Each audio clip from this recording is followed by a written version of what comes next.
Good evening, everyone. We are starting tonight with an executive session, which I estimate will take about 20 minutes. That's just a rough estimate, meaning that we'll start our business meeting at about 6:20 tonight.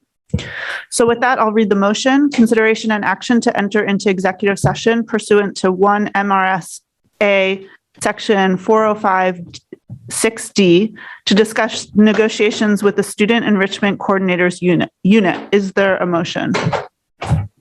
Board Member Burke, seconded by Board Member Youssef. And all in favor, just with a show of hands. It's unanimous and we are in executive session. To order the business meeting of the Portland Board of Public Education. It is May 17th, 2022, and we're meeting in a blended format with some of us in person here at Casco Bay High School and others joining via Zoom. Mr. Superintendent, will you please call the roll? Yes, Chair, Ms. Bondo. Présent. Mr. Burke. Here. Ms. Russell Better. Here. Ms. Biliou. Here. Mr. Youssef. Here. Ms. Ellis. Here. Ms. Aslami. Mr. McLaughlin. Mr. Alzamili. Ms. Santiago. Ms. Diu. Here. And Chair Figdor. Here. I'd like to invite you to join me in the Pledge of Allegiance. Pledge allegiance to the flag of the United States of America, to the republic for which it stands, one nation, under God, indivisible, with liberty and justice for all. Portland Public Schools recognizes the original inhabitants of the land on which our city and schools stand. The Woolas to Igig or Maliseet, Micmac, Penobscot, and Passamaquoddy tribes, known collectively as the Wabanaki Confederacy or People of the Dawnland. We are honored to have Wabanaki children among our students today, and as a district, we are committed to making the past, present, and future of Wabanaki peoples visible in our schools and classrooms. So with that, we are beginning our meeting with public comment. So any member of the public that would like to address the board will have 3 minutes. Please start by stating your name and address, and I will alternate between people who are here with us in the room and people who are with us on Zoom. So if you would like to comment to the board, please either come up to the podium or raise your hand using the raise your hand feature in Zoom.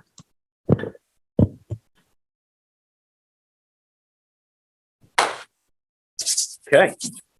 Go ahead, please. Yes, Chairwoman. John Russo. It's 1455 Riverton Road here in Portland. I'm here tonight again to try to listen as to what the school board is about. But also I wanted to say, first of all, the mask mandate, I think, should be going back to optional.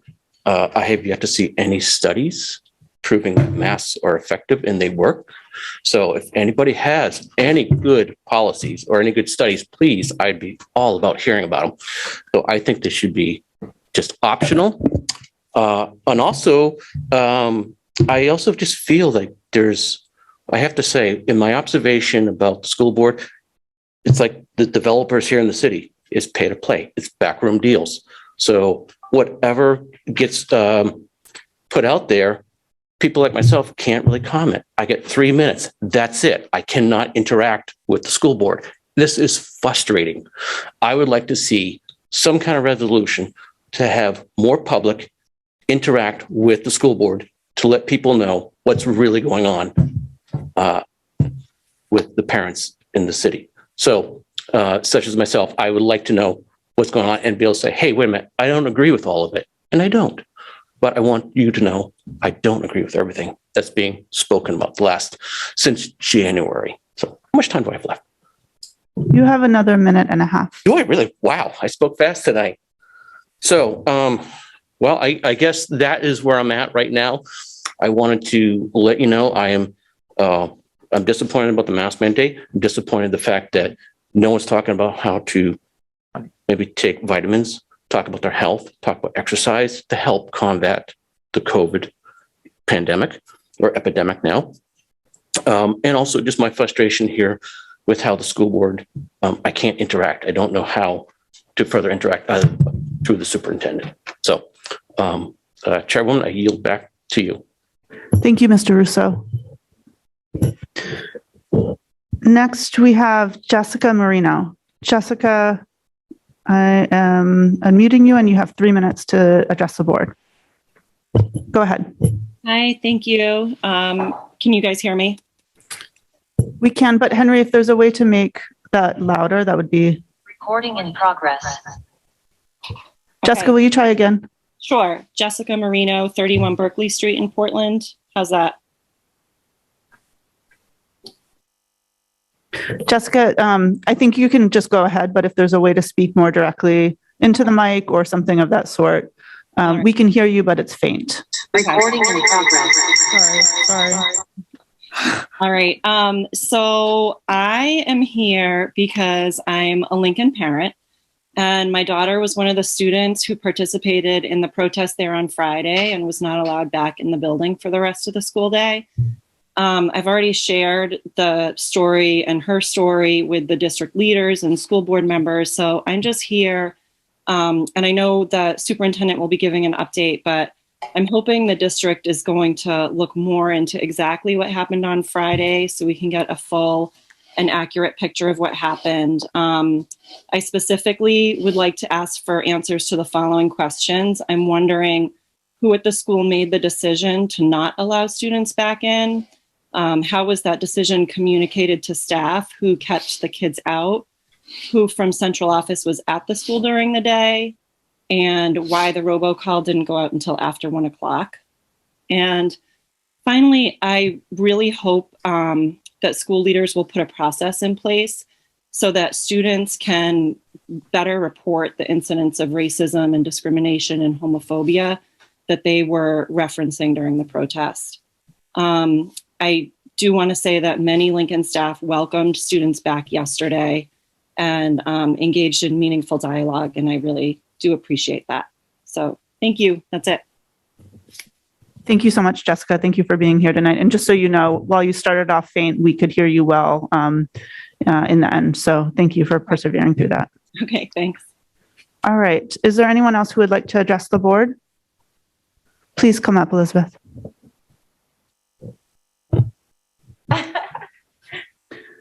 My kiddo's being shy. Hi, good evening. My name is Elizabeth Capone Newton or Capone Enriquez. I live on Tucker Ave in Portland. I came here tonight to congratulate the girls who play on my basketball team publicly. Many of them are Portland Public School students. And I wanted to have the opportunity to tell you as the board how proud I am of what they've done this spring travel season, and also all the many people that I'm grateful to that made that possible. So the league is called the Rising Baller League, and it's run by Dudley Davis, who is a long-term volunteer, as you may know, at East End Community School.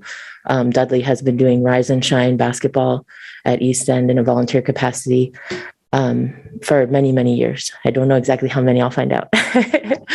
And Dudley's been running accessible, affordable basketball programs, of which many, many Portland Public School students have been through for about 20 years. And Rising Baller is the latest one, and really trying to make it accessible compared to some private leagues that are not very affordable. And let's see, who else? I'd like to thank the coaches that I had in my youth, who gave me the vision for like what it can mean to be a basketball player and be on a team and feel good about yourself and feel capable. And I'd like to thank the parents of all the children on the basketball team. who allowed me to work with their children and have been doing that for a long time through the Portland Recreation Program as well, although there were disruptions to that during the pandemic. So very grateful to the parents, and especially the parents who helped each other and gave each other rides. As you may know, transportation is a major barrier for students and children in participating in after school activities. So we have done a mixed methods approach to solving the transportation problem. So I'm really grateful to the parents who helped. And most of all, I want to acknowledge and I'm grateful to the players on the team who were able to come tonight. I do look forward to having more of the team come to a future meeting and would welcome the opportunity to have to plan a time for them and other athletes in the district to be recognized for their hard work. Tonight, I'll just say people's first names. So in the back on the right, Estrella, can you wave to the school board and the superintendent? This is Estrella. She is a 5th grader at East End and has been playing basketball since 2nd grade. And her twin Naomi could not be here tonight. But they have a wonderful mom who supports them at home in playing basketball. And then we have Catherine. If you could just allow me like another minute or something. Thank you. Catherine, do you want to wave to the school board and say hello? So Catherine is really brave. She's a 4th grader who played in a league of 5th and 6th graders. Also been playing since 2nd grade. Also with very supportive family members. And then Katrina, do you want to wave to everybody? Katrina is a 5th grader at East End and I'm sure is proud of her older sister, Lena, who played on the Portland Bulldogs for a long time. And then my daughter, Julissa. Julissa, you want to say hi to everybody? Julissa's a 6th grader at Moore. And wanted a break from having her mom as a coach. So sadly played for the Falmouth team, but but hopefully we'll be back on the Portland side soon. So yeah, I just wanted you know, I'm very aware of what's going on in the district. You forgot one. Izzy is a friend and didn't play basketball, but can say hello. Thank you. Izzy's a proud Przemska grad and goes to Moore and does track. Thank you, Javier. Yeah, so I know there's a lot of serious things going on in the district, and I spent all day at Moore on Friday, being the best advocate I could, and being present for the students. And I want you to know the other kinds of things, as you are well aware, that we do to try to make sure students are cared for and feeling confident about their abilities. I was proud on Thursday night that after our basketball practice, we had a multiracial group conversation about what it meant to participate in the protests on Friday. And I welcome further collaboration with all of you. Thank you. Thank you so much, Elizabeth. And thank you to all the players who came tonight. It is so good to see your faces and to hear about your hard work and your achievements. So thank you for being here, and we look forward to seeing you again. Thank you so much, Elizabeth. All right. Are there any other members of the public who would like to address the board? If so, either come forward to the podium or use the raise your hand feature in Zoom. And I see Carrie Foster. So Carrie, please go ahead. You have 3 minutes to address the board. Oh, except that I need to unmute you. I'm sorry. Okay, Carrie, now you're set. Oh, good. I was looking for the right button and I couldn't find it. So I've been trying to craft this for, days. And I haven't slept much in the past few days. So I hope I'm as articulate as I want to be. I'm Carrie Foster, PEA president. And I want to first say really clearly that as educators, we stand with our students. We have to, every single one of our students. Our work is with and for our students. And we're hearing clearly that we have more work to do to create a safe and supportive and welcoming environment for all of them. And we also know that in order to do that, we need to do it for our entire community, for our adults in this as well. We need to be in this together, all of us together, going through this and figuring out how to move forward. It's too important not to bring in our educators and do the work of community and education together. We have to create a culture that's about high expectation and high support for everyone. Everyone.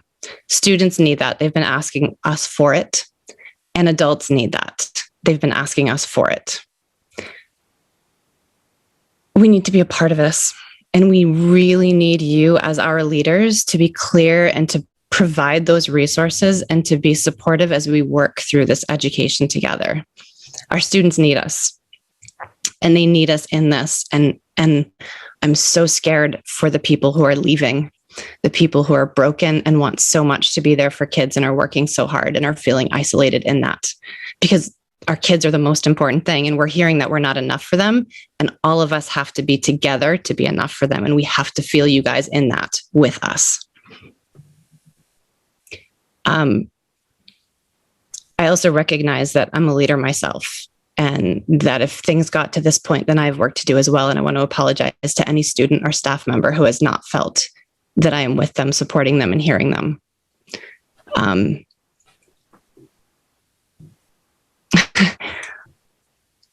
There's a lot to do, I guess. And I want to invite you in, and I want you to invite us in. If I have an action plan, I would say, please get in classrooms. I would love to see board members in classrooms, like subbing, seeing what the work is on the ground, because to move the resources to where it needs to be, to make sure that every single one of our staff and students, our students who are telling us they need us, get what they need. And our staff who are on the ground every day get what they need to give that to those students. Yeah, invite us in, and we invite you in. We would love to see you with us in our classrooms, experiencing boots on the ground every day. And students, we're here for you. And I guess I'll stop there. Thank you so much, Carrie. All right. Would anyone else any other members of the public like to address the board? If so, again, use the raise your hand feature in Zoom, where you can come forward to the podium. Okay, I don't see any other hands, so I'm going to close public comment, and we're going to move to the report of the chair. So first, I want to acknowledge the pain, anger, fear, and exhaustion in our own community after the anti-Black white supremacist massacre at a supermarket in Buffalo this past Saturday. I want to express my resolute support for our Black students, staff, and families, and my commitment to being a co-conspirator in dismantling anti-Black racism in our own schools and community. Second, and relatedly, I want to appreciate the middle school students at Lincoln and Moore who had the courage to speak out and share their truths about racism, transphobia, homophobia, and Islamophobia that they have experienced in our schools. I also want to appreciate our staff who have supported these students from the start, as well as those who are now stopping and listening and hearing their voices and honoring and learning from their experiences and perspectives.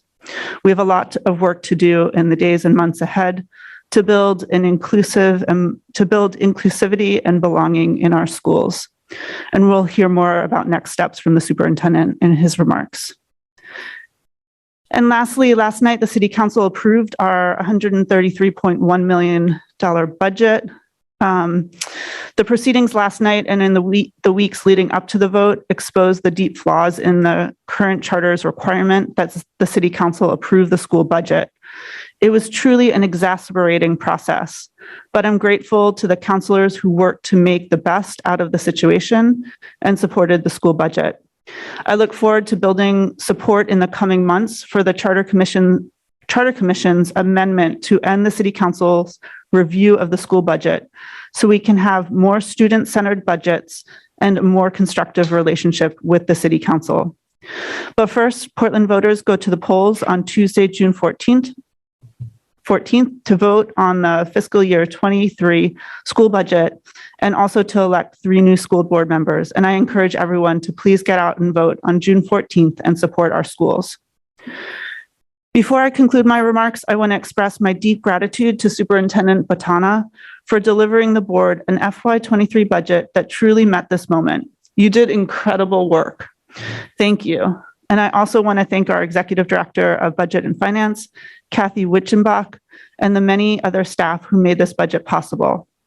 And I would be remiss not to recognize and to thank Finance Committee Chair Burke for leading us through the budget process. Thank you for your leadership and for your wisdom, Adam. I so appreciated working with you on this budget. And that's the end of my remarks. Now we are going to move right to the report of the superintendent.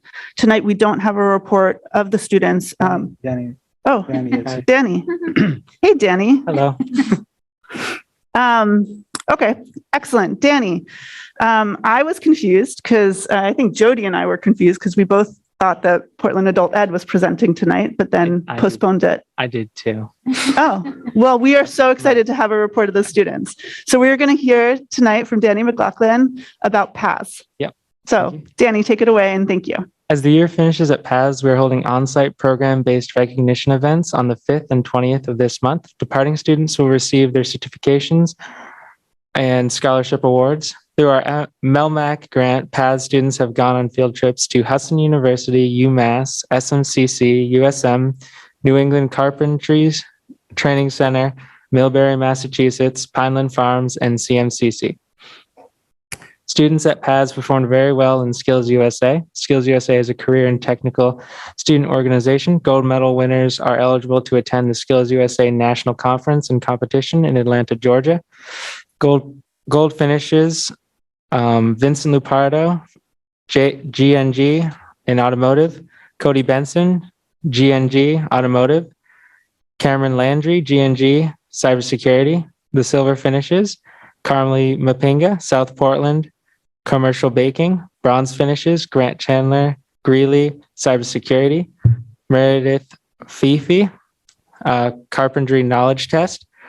PAS programs have started certification tests. PAS had 503 virtual visits for next year's first-year students. We have had 470 confirmations for new and returning students as of Monday, with 20 more pending and more virtual visits scheduled.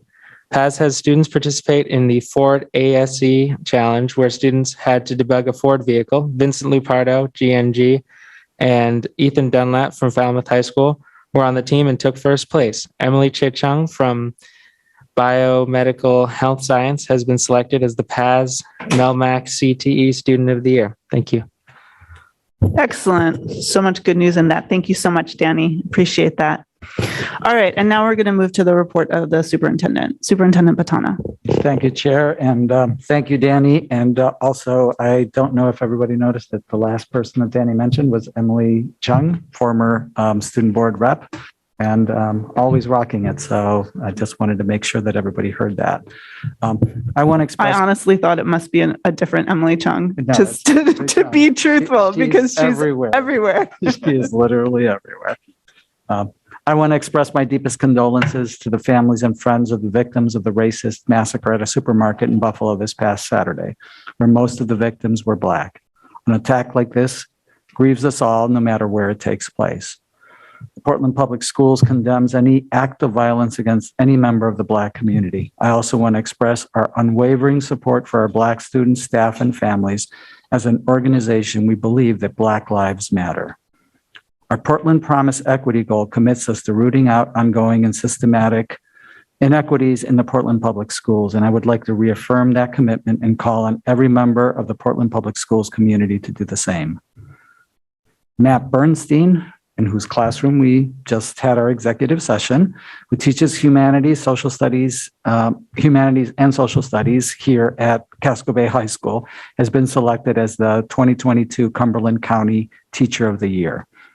According to Casco Bay High School's principal, Derek Pierce, Matt is deserving of this recognition because he is, quote, beloved by students and colleagues for his excellence, his exuberance, and his splendid humanity. Whether you're a kid or a veteran principal, Matt is the person you want to grow up to be. Precociously wise, preternaturally compassionate, and as profoundly humble as skilled. Derek always has great words in his quotes. The people goal in the Portland Promise, our strategic plan, commits us to attracting and retaining the best and brightest teachers. And Matt is clearly an example of teaching excellence in the Portland Public Schools. He embodies the Teacher of the Year criteria of guiding students of all abilities and backgrounds to achieve excellence and creating a school culture of respect and success. I've actually had the privilege of being a parent of one of Matt's students, and I can tell you that all this excellence is felt vividly by all who come in contact with him, parents, students, and colleagues alike. Matt joins a pantheon of Portland Public Schools people who have received recognitions for their craft, including Cindy Soul, a literacy coach at Talbot Community School, who was the 2020 Cumberland County Teacher of the Year and 2021 Maine Teacher of the Year. Brooke Teller, the district STEM coordinator, who was the 2017 Cumberland County Teacher of the Year. Karen McDonald, a King Middle School teacher now retired, who was the 2014 Maine Teacher of the Year. In addition, Talia Edlund, now a math coach at Lyseth Elementary School, was the 2015 Cumberland County Teacher of the Year and the 2016 Maine Teacher of the Year when she taught in Cape Elizabeth. The voices of our students, as heard this past week in student protests at Lyman, Moore, and Lincoln Middle Schools, are powerful reminders of the tremendous amount of work that we need to continue to do to ensure that our schools are welcoming and safe for all. Beginning about 2 weeks ago, we began to hear about a potential protest at Moore Middle School to raise awareness about multiple instances where students have experienced racism, transphobia, homophobia, and ableism. I worked with the administration at Moore to encourage alternatives to the protest that would recognize and build on the convergence of interests around bringing visibility to these issues. Towards the middle of last week, it became clear that the protest was going to happen regardless, and we turned our attention to communicating about it and laying appropriate parameters that would make the protest safe and a recognized learning experience. As a district, we're committed to nurturing and supporting civic engagement. There was never a doubt that we needed to provide a space for safe exercise of their voices. Recognizing that not all students were interested in participating in the protest, we built a structure where students who were not protesting could remain actively engaged in school. For those students who wanted to protest, we provided a supervised block of time where they could make their voices heard.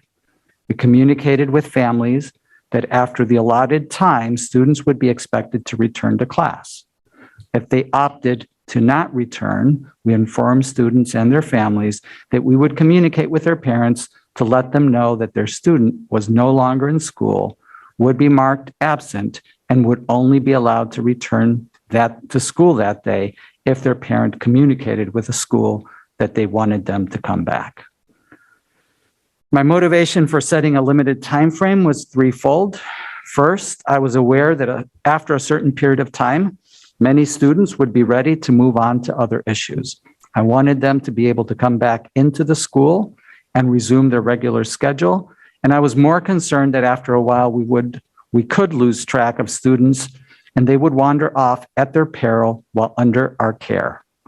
This was foremost in my mind and the reason that we felt compelled to inform families if their child was no longer in school.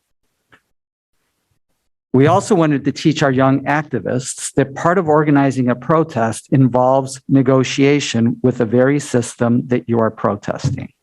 Thus, the discussion with the leaders and the limits served as the permitting process that goes with any sanctioned public protest.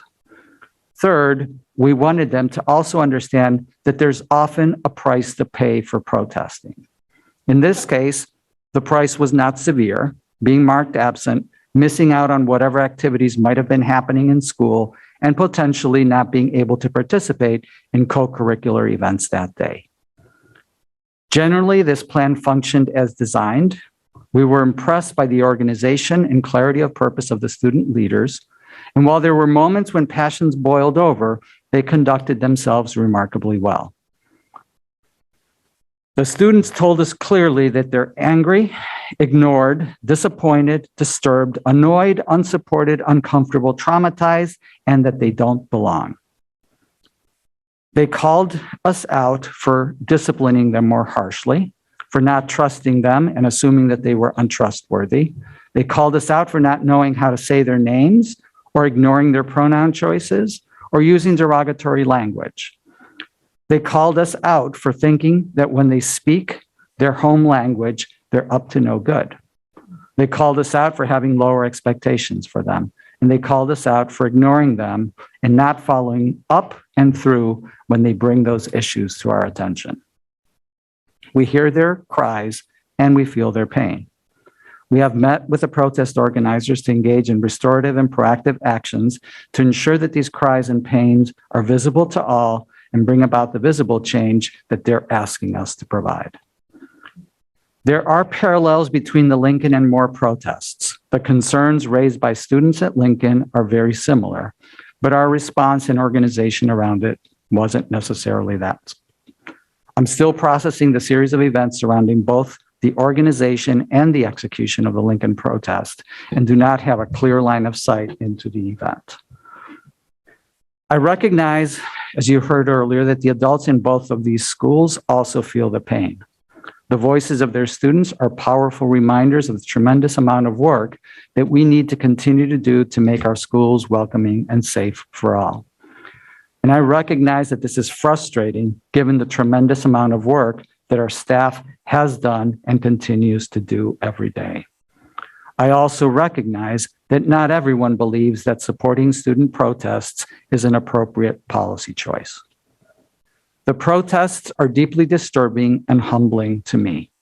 The concerns that they raised about the disparate treatment of students of color and students who are LGBTQ or are neurodivergent or have a disability is not limited to Lincoln and Moore. It's well known. It shows up in every data point that we look at. It pains me to acknowledge that after 6 years where we have attempted to put equity at the center of our efforts, the experiences of our students do not reflect that focus. It's deeply humbling and disheartening.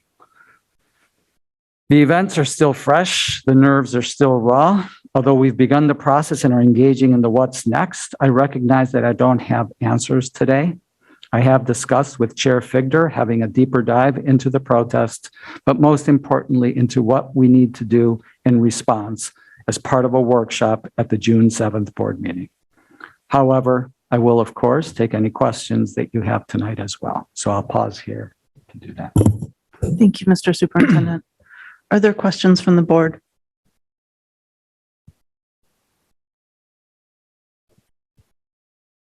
Ms. Bondo, please go ahead. Thank you.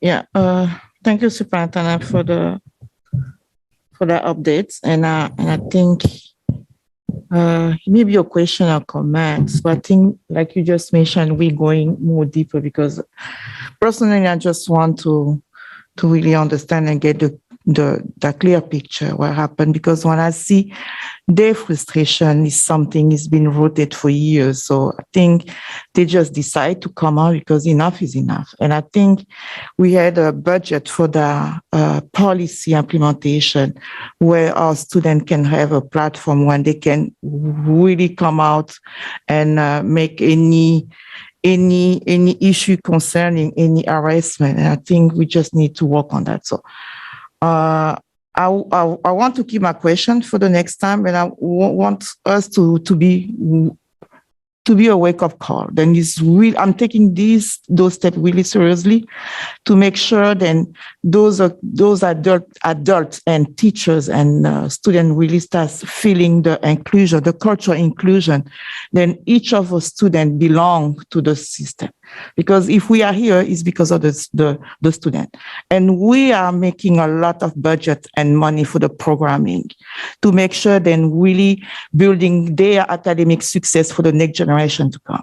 So if we are failing right now, we failing all our students, and everything that we try to build is not taking any place at all. So I really want to see people can pay consequences for that.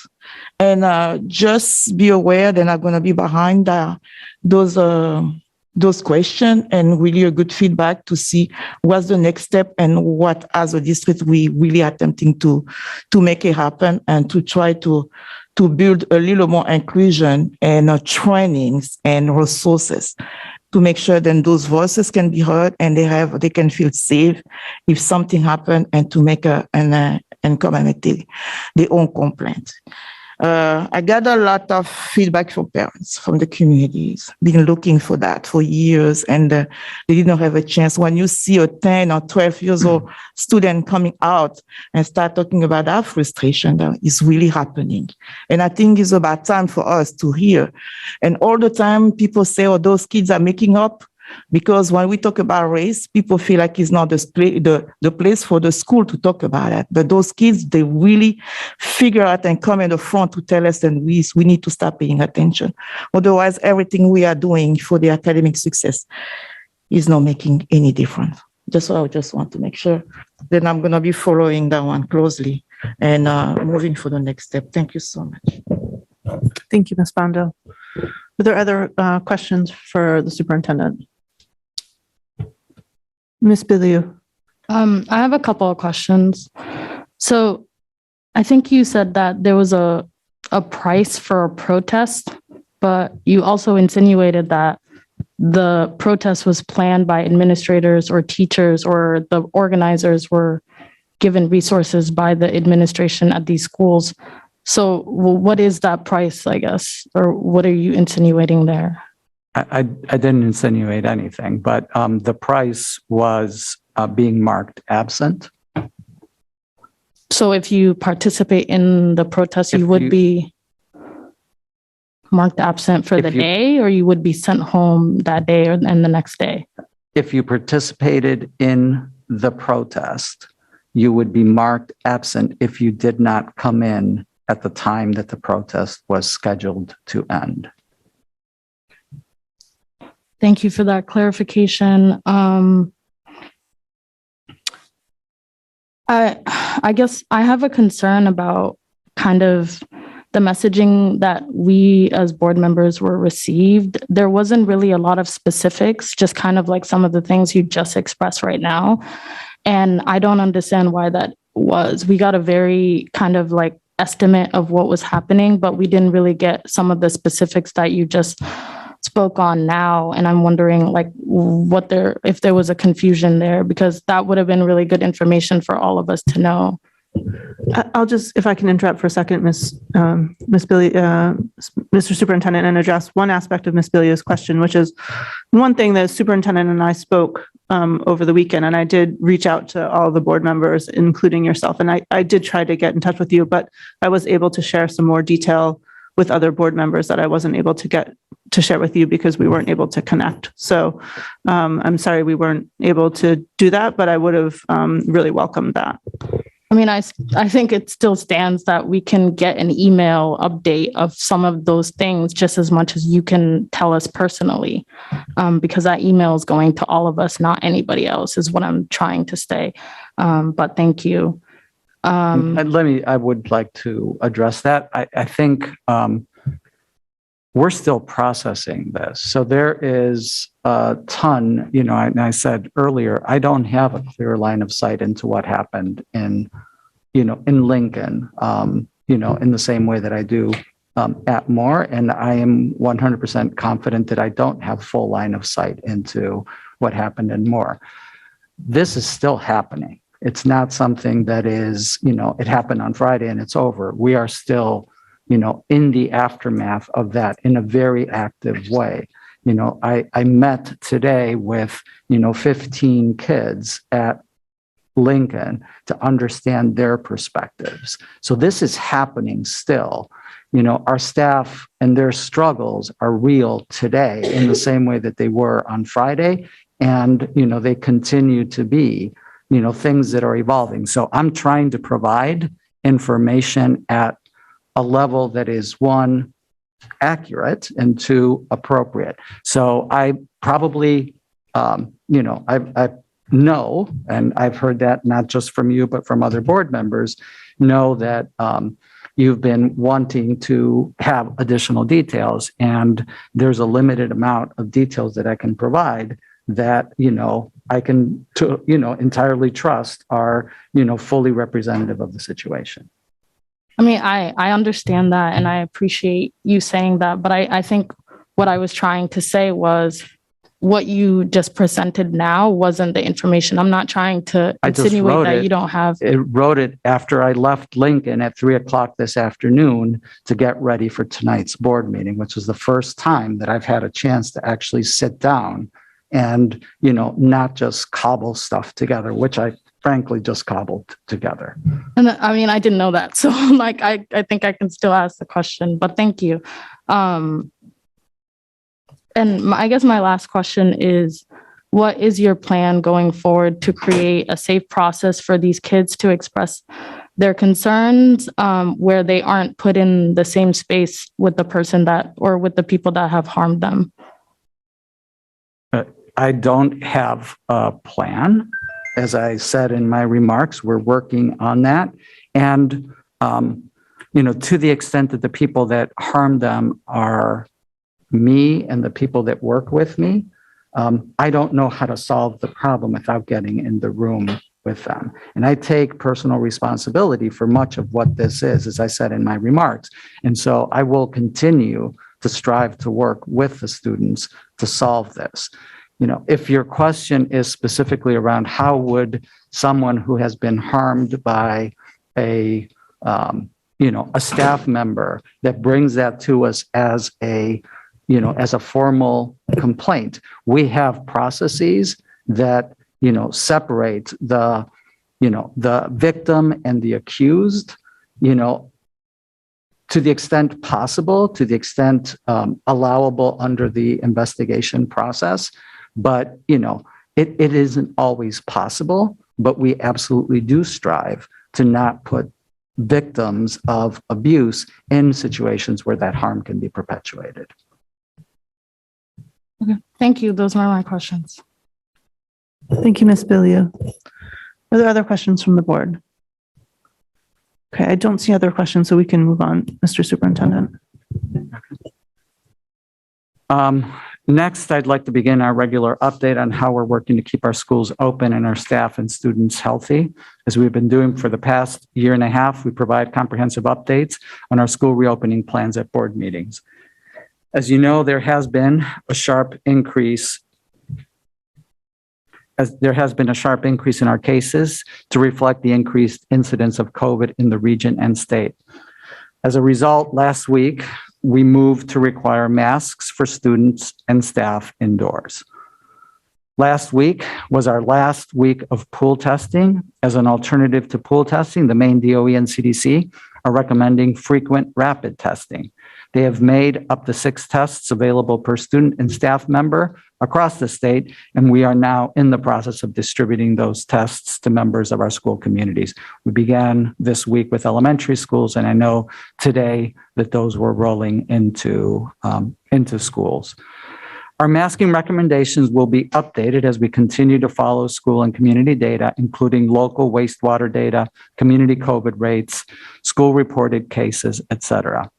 Even though Cumberland County was downgraded to yellow, our medical team recommended at the end of last week that we continue with masking for the time being, given the increased number of cases in the district.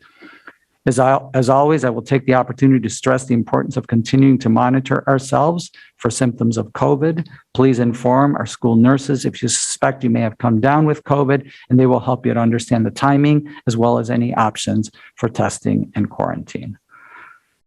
Next, I would like to review our key data points. As noted earlier, we do not have a specific threshold at which point we would discontinue masking, but we are monitoring our own in-school cases along with county and city level indicators to make those decisions. So first, we want to talk a little bit about our customary slides. So attendance, student attendance first.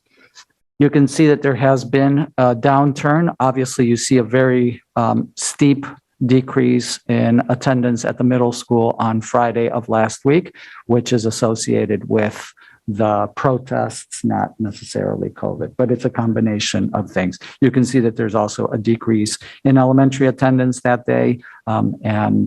So it's, it's partly COVID related and partly or mostly related to the to the protests. Next slide. You can see our staff attendance. Again, a very sharp increase in absences on that last day of the week, but we also had a sharp increase at the beginning of the week as well. So you can see that there is a significant increase towards the end of the week. And in general, that our absences are fairly elevated at this point in time. Next slide, please. So we've been tracking the data at the classroom level. This is a slide that shows you by grade the incidents, and you can see that we have sharp increases across the board, and a couple of levels where the number of cases is pretty high. I believe that's third grade that is the highest level there. And we have had a handful of classrooms, or I think it's second grade, or I'm sorry, it's first grade, where we've had a significant number of cases that have played out. Next slide, please. This, I think, is an important slide. You can see that even though and I think it helps to inform why our medical team believes that we should remain masked, that while there's been a downward, not a steep downward trend, but a downward trend at the county level, our trend at this point is still trending upwards, and it definitely has not subsided in any way over the past couple of weeks in May.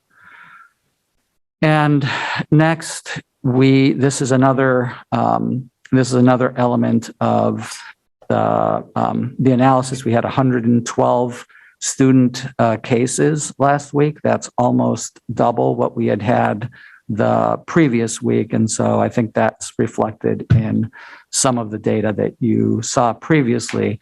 And then, as I mentioned, we're in our, last week was our last week of pool testing. But another factor that we weighed for remaining masked for the time being is that our percentage of cases, is significantly higher than it had been for quite some time, all the way back to I think the beginning of February is when we, started to see those drops, and we're still at 19, at about 20%. And we were, approaching that again at the end of our at the end of last week. The good news on the, tracking that we do of homerooms, we've been looking, for homerooms that we were particularly concerned about, and we again don't have any. You can see that there was a significant number of homerooms with cases, a total of 72. 12 had more than 2 cases, and 5 had more than, and 2 had more than 5 cases. And then we had 12 classrooms that had cases for consecutive weeks, but in none of those instances did the number in the second week exceed what was in the previous week, which is the way that we had been trying to look at this data. So we didn't have any reason to be concerned about any particular classroom, but the overall data is obviously concerning. So that's it for my report. Any questions that you might have on the COVID issues? And if not, we'll move on. Thank you, Mr. Superintendent. Are there questions for the superintendent? Okay, I don't see any questions, so we're going to move to the, I'm so sorry. Ms. Bondo, please go ahead. Thank you. For the mask, we are currently, can we get some updates? Are we keeping the mask mandate or optional when I look at the decrease of some of the cases? We're keeping the mask mandate for the time being. I mean, we're looking at it on a weekly basis. Our health advisory team, Nurse Tina and Dr. Gita, report at the end of the week based on their assessment of where we are and, make a recommendation. And in this particular case, at the end of last week, based on, even though we had been lowered to yellow by CDC, they still, based on the number of cases that we had, the percentage of pools that were positive, and the fact that, our trend was upwards where the county's trend was slightly down, decided that we needed to continue to mask. All right. So I have just a clarification on the communication with parents and community. While we do those change, how fast are we communicating with parents? Because I've been receiving a couple of emails, then the communication didn't go really well with parents to let them know the change. Then we have done our time. So some parents, they were not prepared. So just want to understand the speed. Are we sending through emails right away, or are we reaching most of the parents when we're making those change on the mask? I'll let Grace, add any details, but we think it went well. We actually, as you may recall, had a window between when we announced, at the end of the previous week until Thursday of last week for, schools to be able to communicate, for us to communicate as a district.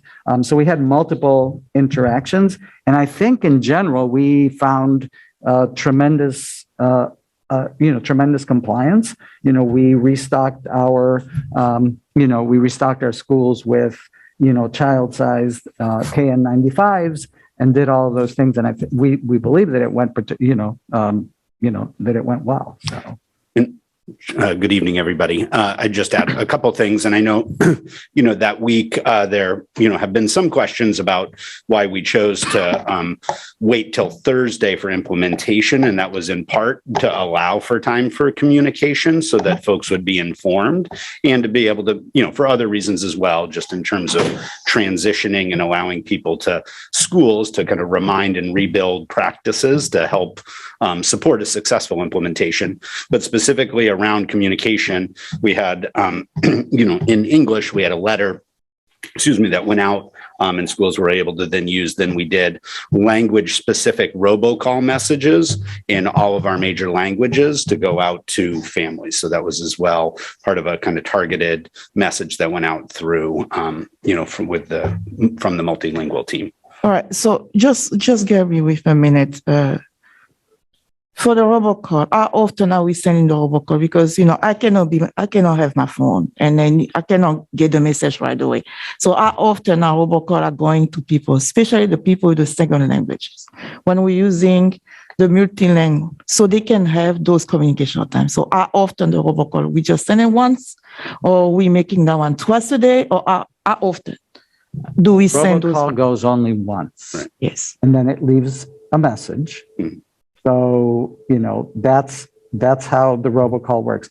In many cases, our robocalls, depending on what people have opted, will also send a text message, which generally has a link that people can click on to then get to the actual recorded message. So that's how our school messenger system works. And then I believe, and here's Dr. Valenzuela, that we also do specific follow-up in different languages with the members of that community. So Grace can speak to that. And Ms. Bondo, typically what happens with our multilingual families, they won't even pick up the phone. They will just call the person that they connect with. So saying, they don't usually listen to the message. They will just call the person connected at the Multilingual Center and say, what was your message? And so that is one of the things that we do. And then, of course, all of these messages go to the WhatsApp, which is something that. And I think what I want to see happening, maybe to know the percentage of the parents are calling back, because there's a lot of parents are not calling back. So I just need to make sure that we're paying attention, because when I see the number, they may not trust the number call back if it's not the school. So can we work on that? Because I want to see statistics how many of those parents are calling back. Not for now, but and we can send them again, that's not a problem. Okay. But that is not a problem. We can send them more than once. Okay, please. That's not a huge problem. Because- We can schedule that Mhm. to call at specific time as well that will be Right. conducive to when they are usually, available to Yeah. take calls. Yeah, because the communication piece is really critical for all aspects. When I see what happened on Friday with our students, I mean, it's so difficult if we don't have a great communication system to reach out those parents. And I think we are building some issues right there. So I just want to make sure that we can reach out more parents the best we can. Yes, I please, agree thank with you. All right, thank you. Thank you, Madam Chair. Thank you, Ms. Bondo. Ms. Russell-Better, please go ahead. Thank you, Chair. I just wanted to make an observation that might be helpful for some of Ms. Bondo's question. Was just in my own child's school community at Presumpscot, I was observing staff with masks outside. So I do think, and I'm sure at other schools, I happened to ask some other staff at other schools, how did you feel like, returning to masking went? And I think because kids had such a routine of it, my take was that, if kids didn't have them, they were there to give them to them. So, I feel like that, to me, of course, the communication is important, but, I feel like, school just kind of has this expectation. Kids might not have them and, we're handing them out and kids come in, putting the masks on. So it felt to me like just in, my small, my own experience of observing that, kids, might forget or not have it on, but like the staff is really like kind of on top of like, now we're back to masks and, when you're outside, you can have them off. But so I just have been impressed and kind of observing that kids, kind of get back to understanding expectation again. So I feel like, the communication may be different, how people get the message, but when they're at school, like it's just kind of the reminders and here's a mask. So I was happy to see that. So just wanted to share that. Thanks. Thank you, Ms. Russell-Better. I'm wondering if Danny or Maggie or Natalie have any thoughts on the masks. Yeah, I would say I don't really think it's, at least from my experience at Casco, I don't think it's too difficult of a transition for most students. I think we were so used to wearing them for, most of this school year and actually at Casco, a lot of the kids kept wearing them anyway, just out of an abundance of caution. There are usually a lot of masks provided. So the issue of like being aware of the change in policy wasn't too prevalent, I don't think. Also, Mr. Pierce announced over the intercom for all the students to be able to hear that the mask policy had changed. But overall, I would say I don't think the transition was too difficult, at least from my experience. Yeah. And I wonder at Paths, how did that feel? Because I know that we got kids from a bunch of schools that are not masked. When I come in the morning with everyone else, there's like two people on each side just handing out masks. So everyone has a mask when they enter the building and everyone keeps it on for most of the time. And so it doesn't seem like a problem from my experience, at least. Yeah, at Deering, from both our back patio entrance and our front entrance, we had two adults handing out masks to kids who didn't have them. And the day before the mandate happened, we had our assistant principal announce and students in about 5 different languages about the change of the mask mandate. So that was, it's gone pretty smoothly, I'd say. Thank you. That's excellent feedback. Good to hear. Thank you so much. Okay, are there questions from the board? Seeing none, we're going to move on to the report of the secretary. Consideration and action to approve the meeting minutes of our May 3rd, 2022 meeting. Is there a motion? Ms. Russell-Better, Ms. Bondo, seconded by Ms. Russell-Better. Are there any questions on the motion? So this is questions on our meeting minutes. Seeing none, we're going to move to public comment. So this is public comment specifically on the minutes from our last meeting on May 3rd. If anyone from the public would like to address the board regarding our meeting minutes, please use the raise your hand feature in Zoom. Or come to the front, come to the podium. Okay, don't see anyone who wants to address the board, so I'm going to close public comment and move to board discussion. Is there any board discussion on our meeting minutes? Seeing none, by roll call vote, please indicate whether you approve the meeting minutes of May 3rd, 2022. Mr. Superintendent, will you please call the roll? Yes, Chair. Ms. Bondo, Yes. Mr. Burke, Yes.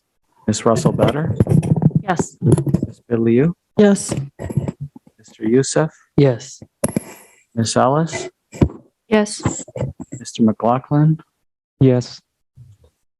Ms. Santiago, Yes. Ms. Diu, Yes. and Chair Figdor. Yes. So the meeting minutes are unanimously approved with the students voting with the majority. And now we are on to our board focus on educational issues. And today we're having an update on the community school implementation at Talbot Community School. Mr. Superintendent, I'm going to hand it to you to get us started. Thank you, Chair. Tonight we have a presentation on the community school implementation at Talbot Community School. Many of the, well, actually, none of the board members recall that this was a significant undertaking for the board about 4 years ago, where there was significant engagement around how do we make more of our schools into true community schools.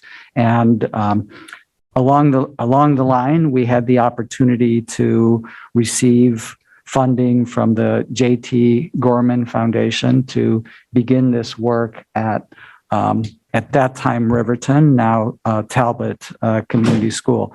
Principal Ann Hanna was a strong proponent and advocate for community schools and worked closely with Dr. Valenzuela and with Assistant Superintendent Townsend to begin to launch that effort. We are now 2 years into the effort, and tonight Principal Hannah and Community Coordinator Kristen Rogers are here to share some insights into what they've learned, what the work has been, and what they've learned as a result of that work. So I'm going to turn it over to Principal Hannah. Thank you, Superintendent Botana. Well, good evening, and thank you everyone for inviting us to share information about the community school model that we're growing at the Gerald E. Talbot Community School. We are very proud of our school's vibrant racial, cultural, and socioeconomic diversity. And we're excited to share with you some of the structures and the practices that we are doing to promote a more equitable education for our students. Next slide, please, Erin. So what exactly is a community school? Well, a community school is more than just a name. It is a strategy for organizing the resources of the community to support student success. A community school is both a place and a set of partnerships between the school, families, and community resources that are all working together to help meet unmet needs and remove obstacles to student learning and to well-being. The range of partnerships in the areas of health and social services and academics transforms a school into a vital hub of the neighborhood that benefits the students, their families, and the surrounding community. Conceptualized as a triangle, the community school strategy calls for a strong instructional program, as well as an array of expanded learning opportunities for students and integrated support services designed to remove any barriers to students' learning and healthy development so that all students can thrive academically and socially. Next slide, please, Erin. So according to the Coalition for Community Schools, which is a national alliance of more than 170 organizations, at least 5,000 U.S. schools have been transformed into a community school model. The Coalition's research review of community schools shows evidence that community schools help more students be ready to learn when they start school, improve student academic outcomes, reduce chronic absenteeism, and help more students graduate ready for college and careers. In addition, a recent coalition research brief on the effectiveness of the community school model indicates that parent and family participation in their children's education increases, and families have more support in caring for and helping to educate their children, and the neighborhood surrounding the community school becomes a desirable place for people to live. Next slide, please. So a community school model is built on 4 pillars. So one pillar is the integrated student support, such as the healthcare, behavioral health, and dental services that can be provided through the school. The second pillar is expanded learning time and opportunities for students through Beyond the Bell and summer programs. The third pillar involves family and community engagement opportunities. And the fourth pillar is the collaborative leadership and practices, such as a shared mission with goals that are results driven. Everyone involved shares responsibility for accountability and continuous improvement. The results are not just focused on academics, but also include the non-school related outcomes. So these 4 pillars reinforce each other. Together, they ensure that students are engaged and that everyone in the school community feels welcome and supported. And they also promote a culture of trust, respect, and collaboration between the school, the parents, and the broader community. But what makes the community school strategy particularly effective is the customized integration of these 4 pillars based upon the unique needs and assets and the collective vision of each particular school community. Next slide, please, Erin. So our process in becoming a true community school really did start a few years ago under the direction of Superintendent Botana and Assistant Superintendents Townsend and Nolly, when we applied for and received that funding from the John T. Gorman Foundation. We used the funding to create a planning team that was made up of staff and parents and community providers to develop a plan that was unique to the Riverton neighborhood. A crucial component of that planning process was to complete a comprehensive needs and assets assessment, which involved collecting and analyzing lots of different data through surveys, focus groups, and sharing sessions. And through this process, we identified several barriers that our families face, such as poverty and school readiness and health issues and student and family engagement. This process also led us to 4 key questions that currently drive the work of our implementation plan. Specifically, we want to learn more about, number 1, what would make students like school more? And what does success look like to our students?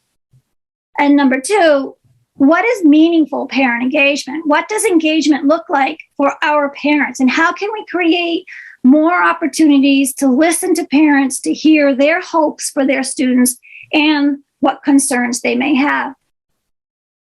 Number 3, we want to find out, what does student readiness mean to our staff and what could be improved? And then lastly, number 4, we want to learn, how can our community school strategies make and support connections between families and service providers who can assist with basic and necessary needs. So this past year, we received a substantial grant from United Way to help us begin to find answers to these questions and to put our strategies in place. This funding allowed us to hire a full-time community school coordinator to oversee the implementation of our strategies. The essential role of the community school coordinator is to ensure that community providers are working together with the school so that we are all focusing on the same set of results to benefit students and families. The coordinators are the glue and the anchor for a community school, and they have strong relationships with school staff, with parents, with administrators, and with the community. So now I would like to introduce you to our community school coordinator, Kristen Rogers, who's going to tell you about the work that we have been doing this year.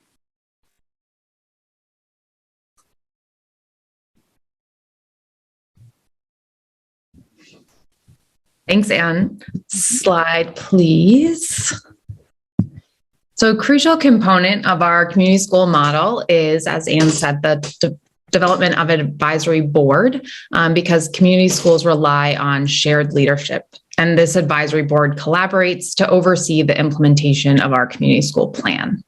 This group is made up of key stakeholders, including Talbot parents and guardians, Talbot staff, and key community partners.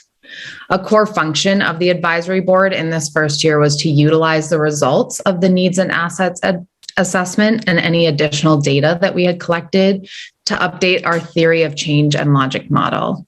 This document is our action plan and outlines our goals and the activities that help us to reach these goals. Our 4 overarching goals are to organize, coordinate, and promote assets of the entire community, provide academic enrichment services and after-school programming, offer and link students and families to essential health and social supports, and promote family and community involvement. The advisory board also serves as a supportive community and as a sounding board. As challenges arose throughout the year, and there were many of them, different stakeholders were able to share their experiences and strategies with others and to promote our collective efficacy and work together to support our shared students and families. Slide, please. A significant goal in our community school work this year was to increase opportunities for students to engage in beyond the bell or after school activities. In addition to our existing site-based programs with our partners, Portland Parks and Rec and Learning Works, this year we were able to provide even more Talbot-based after-school programs. These would not have been possible without the hard work, creativity, innovation, and dedication of our school staff and community partners. With the challenges presented by the ongoing pandemic, we started the year with only 2 additional after-school programs. However, over the course of the year, we were able to expand these offerings and ultimately offered 10 additional programs, and nearly 100 students engaged in at least one of these programs. And we've provided over 125 hours of Beyond the Bell programming. These programs promote a wide variety of academic and social emotional skills and capacities. Students develop positive peer and adult relationships and a sense of belonging and connection to school and community through their involvement and have reported increased positive self-perceptions. Just this afternoon, Anne and I had the privilege of attending a graduation ceremony from one of these programs, Drumbeat, which is designed to teach students leadership, emotional regulation, cooperation, and executive functioning skills through drumming. And at this ceremony, one student said, "In Drumbeat, I learned what community is. A community is helping each other out, teamwork, and listening to each other." Slide, please. We've also focused this year on thinking creatively about community outreach that meets our families' needs, especially during the pandemic. We did this in a variety of ways, and we'll highlight just a few tonight. First, in the fall, we organized a community resource fair outside in our tents out front of Talbot. This event largely centered around ensuring students and families have the winter clothing that they need for Maine winters, such as boots and coats, hats and mittens. But we also partnered with the Locker Project, who provided families with over 225 pounds of fresh produce. And in addition, there were a variety of other community service providers in the physical and mental health, legal services, housing, academic, and after-school enrichment fields who provided information. We also had partners who provided COVID testing and vaccination, and this not only supported the vaccination of our students and their families that day, but led to multiple follow-up clinics that were hosted at Talbot in the subsequent months. We also developed a meet and greet protocol for new to Talbot students and their families to orient them to our school and discuss the services that are available to them. These meet and greets are important opportunities to learn about families' needs, make initial connections, and then follow up with them to make sure they feel welcomed into our community and connected. Finally, we work to provide lots of support with accessing needs and navigating systems. For example, this year we provided on-site support for families with accessing conferences virtually at Riverton Park. This included tech support, help with understanding services, and the opportunity to connect directly with a human to help parents to sign students up for summer school and discuss other summer opportunities. Slide, please.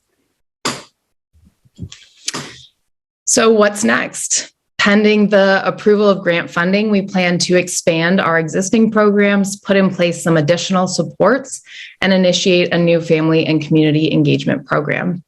Our hope is that we'll be able to take what we've learned from this year's after-school programs and expand our offerings.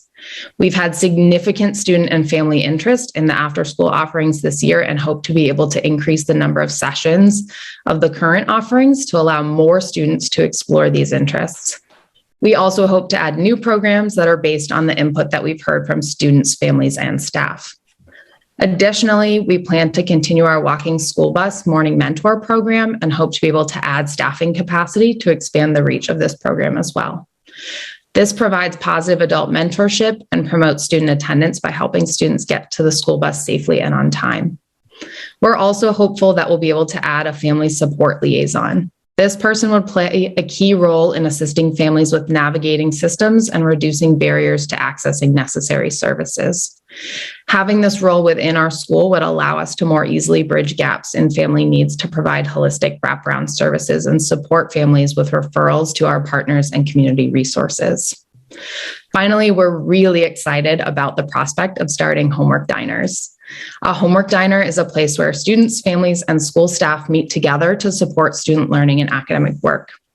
It provides an informal way to connect families and school staff and to build capacity for supporting student learning beyond the classroom. Homework diners culminate with students, families, and school staff sharing a meal in community together. Ideally, we hope to be able to partner with Paths, SMCC, or another culinary program to also use this as an opportunity for these older students who are aspiring to food service careers to be able to practice their skills in an authentic setting. Slide, please. So I know you have all heard the African proverb that it takes a village to raise a child. Well, this proverb is the concept behind the community school model. Community schools are built on the simple logic that schools and communities are mutually dependent and that strong, purposeful partnerships between them are essential to a child's development and success. Thank you for this opportunity for us to bring this information about what we've been doing at the Gerald E. Talbot Community School. We're very proud of the work that we're doing. Thank you so much, Anne and Kristen. I want to turn to the board and see what questions the board has.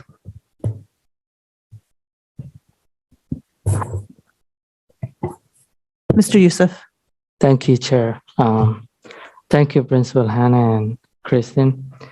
I just have a quick question about the yoga sea change. Is that for all classes and how often that? I can take that one. This year, a lot of our programs are after-school programs. We were kind of piloting in smaller groups, and so we offered some of them targeted to different grade levels. And this year, I believe that yoga was second and third grade, maybe.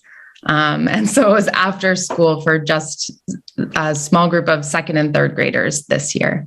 But we have already spoken with Sea Change, and if we get our grant funding, we're hoping that we'll be able to offer more sessions of yoga so that we'll have multiple opportunities where it's open to more grade levels. Thank you so much. I don't have other question. I just want to thank you for the presentation and a lot of the amazing creative ways that you guys looking for to make the connection between families and share leadership and family support. That's amazing to help them navigate the system not only focusing on the students, but also where they coming from and the household that they will go back to. So thank you so much for the creative opportunity, and good luck. Thank you. Thank you. Mr. Youssef. Ms. Bilia. Sorry, I was yawning. Thank you so much for that presentation. I really appreciate it. I just have two questions. What does community involvement look like, and how do you promote BIPOC, like parents' involvement in kind of the process? When you ask what does community involvement look like, do you mean from outside the school, community members that we're inviting in, that we're partnering? So community members and parents. Sure. So one of the pillars for a community model is to have partnerships with as many community services as you can. And so we're growing those partnerships now. When we were doing our needs and assets assessment, we looked at who did we already have partnerships with, like the Locker Project or Cultivating Community, but who else did we want to include that we didn't know about? And so we developed a resource inventory of potential partners out there. And so as we grow our model, we're going to continue to connect with more members of our community that would be interested in partnering with us to help achieve the goals of the community school model. And now for parents, we've been doing, from the beginning, we've been doing focus groups. We started with doing surveys and then doing focus groups. The surveys were translated into all the languages, most of the languages that we have at the school, so that we were able to make the surveys accessible to families that were choosing to respond to them. And then we've had these a celebration of some of the work that we've done last year, where we had it was done like this in a webinar, where we had translators who were able to be at the webinar to be able to translate in rooms for different families who attended, so that everyone had access to the language. And then we did some amount of focus groups this year, but I think, Kristen, where did we end up with our parent focus groups? We did pilot groups. So we did just a few of each staff, student, and family. So we offered one family, one in English and one in Somali this year. And we did one of the family ones was done virtually, and the other one was done on site at Riverton Park. So we traveled to the park to offer it so that families wouldn't have to travel.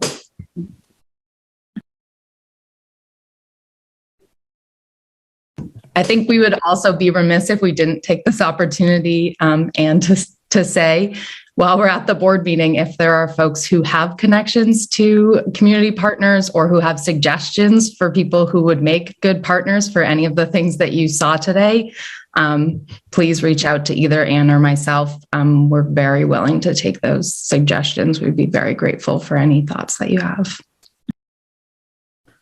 Thank you. I really appreciate that. And another question, which you might have answered, is that I volunteered with the Locker Project once, and one of the teachers that I was working with asked me to come to a community meeting.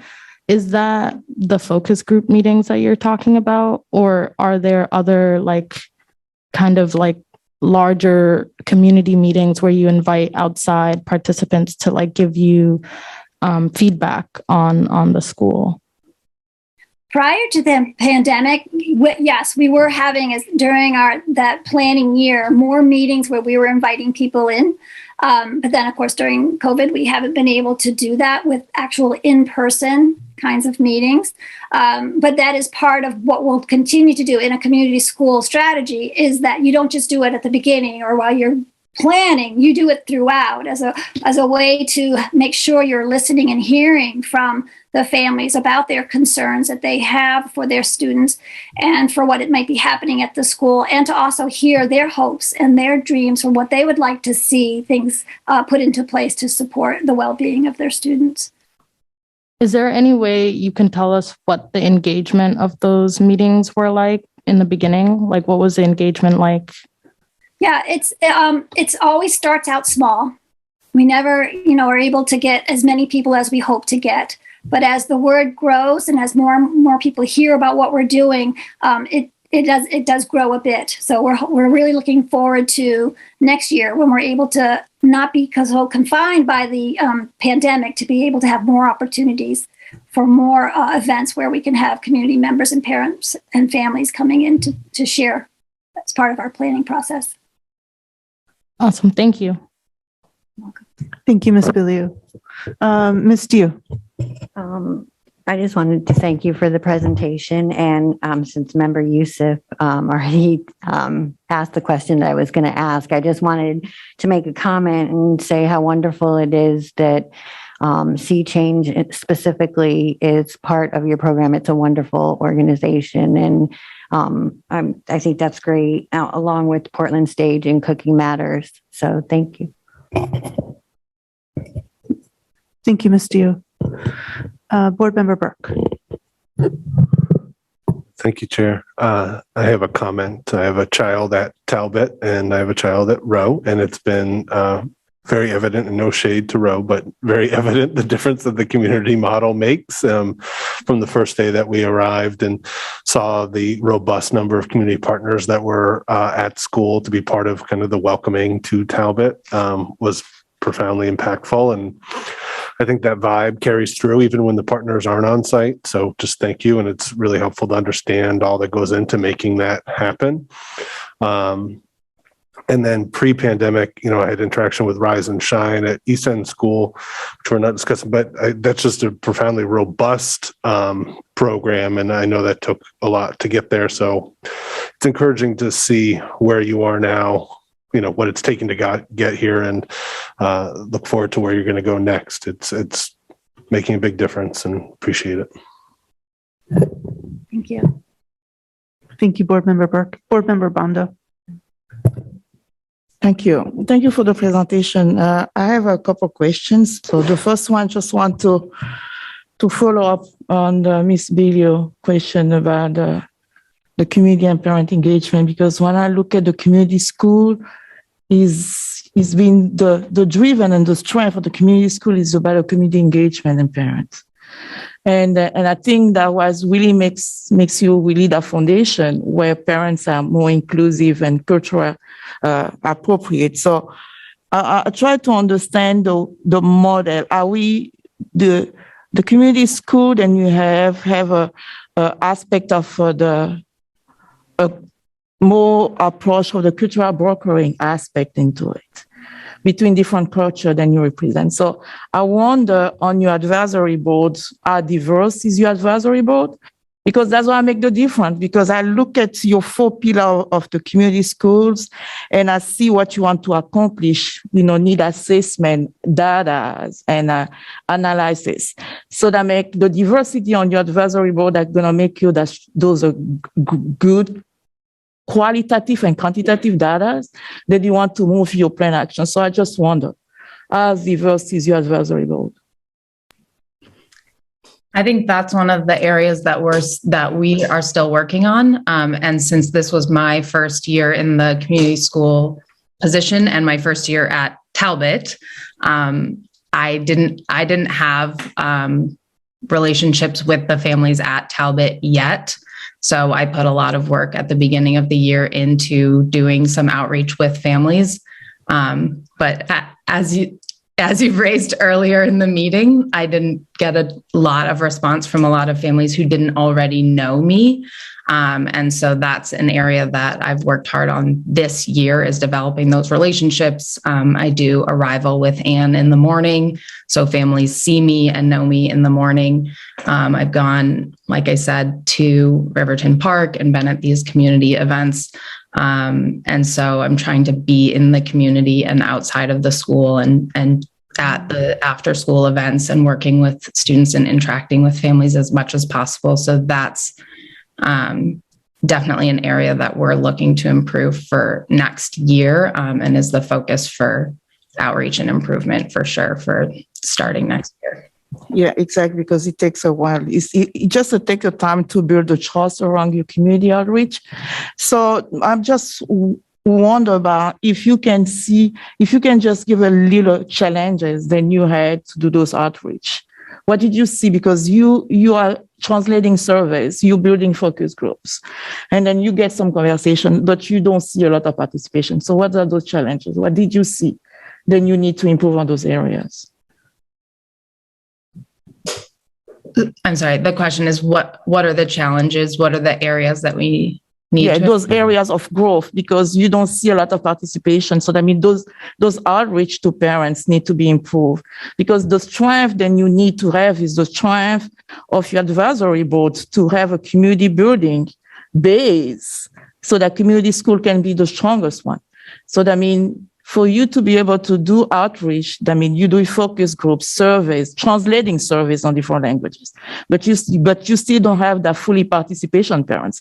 I mean, there is a challenge and barriers between you and the parents. So did you be able to define or to recognize those barriers so you can build some strategy ahead? Yeah, I think you're right that the translation, the interpretation piece is one barrier. And I think for me, I think the biggest barrier was just that it's only been eight or so months. So it's just that time of relationship building. We've only been doing this for such a short time that I'm hopeful that going into the next year that will help. I think that's the base thing. I don't know, Anne, if you see other ones that you want to add. I think the more events and opportunities that we create for parents to engage with us, I think that's how it's going to build. That's how the trust will build. That's how the partnerships will build. So we're really looking forward to the homework diners, once a month meetings, where the families can come in and the students are there and they get some do some work on their homework, and the staff is there to help answer any questions. And then there's some event that pulls everybody together, that feels like we're a community. So it's the meal, and it's not just a piece of pizza on a paper plate, but it's an actual sit-down meal, and that there might be some event, some art celebration that happens that we're all enjoying at the same time. And the more that we can build those kinds of opportunities, especially post-COVID or whatever COVID's going to look like, so that we can do those things again, then we'll have more opportunities for those to build those relationships and invite more people to serve on the advisory board or to be part of more focus groups. We also know that we're trying really hard to work on the translations and any barriers there are for interpretation, so that everyone, that communication is not a barrier for us, so that we can have access to be able to, for parents to have access to be able to communicate their hopes and their dreams for us, for their children at our school as well. So we've really benefited from Reach My Teach this year. That's been a huge help for teachers to be able to communicate more with parents about what's happening with their students, what's happening in the classroom, and just delivering messages about, what's information about what's going on. And then you were talking before about the school messenger system. We really rely on being able to use the translation function in the email to be able to translate any messages that we're sending out to parents, so that we're trying to really make sure that the languages are not becoming the barrier that prevents people from doing more. But sometimes we don't know. For instance, during the kindergarten and pre-K registration period, we had someone who, it was a student social worker intern who we set up times for that person to be on site where families could come in, and they would be there had open hours for them to help. This person was going to help them with the registration process, because that can be pretty tricky if you've not had to do an online registration before. And we were really excited about this, but hardly anybody came to that. And we just, thought, well, what happened? What happened there? Was it because it was at the school and we needed to do that more at the park or at other places where the families live? That might not be what we do next. All right, thank you. Just a Can I just, recommendation. real quick, Ms. Bondo, there's another challenge that Principal Hannah hasn't mentioned, but that is this is entirely funded through grants at this point. So, the work that Kristen does and a lot of the outreach is, funded at this time, it started, as I mentioned earlier, through the J.T. Gorman Foundation. It's now funded through Thrive 2027 through the United Way. So, that is, problematic when you look down the road in terms of the sustainability of this model. So I think that, part of our work is trying to figure out how to make it sustainable within the resources that we currently have. But that's obviously a challenge, always. Yeah. Thank you so much. And one just last recommendation, sometime to build a better way for the community school is to reach the parents where they are. So to that level. So sometime coming out of your comfort zone, just reach them on that level where they are and lift them up. All right. Thank you so much. Thank you, Ms. Bondo. Board Member Burke. Yeah, thanks. I do have a question now in hearing Member Bondo's questions and the conversation.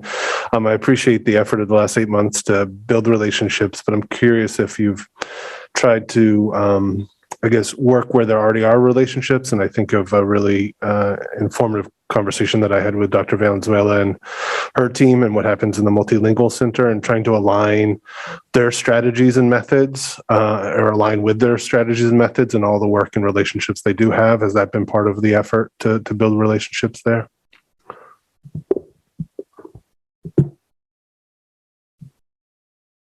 I'll let you take that one, Kristen.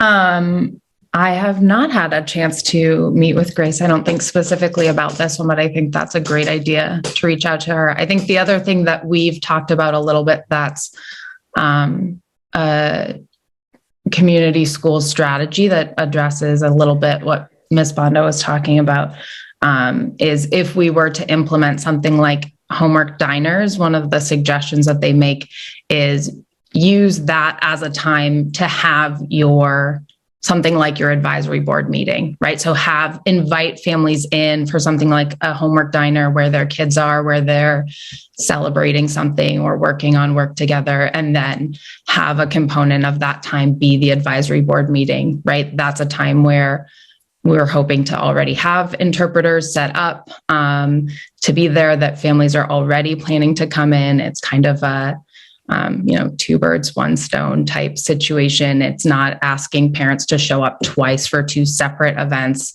So I think that's another strategy that we're hoping to utilize as we're able to invite families in person more frequently into the building in the coming year.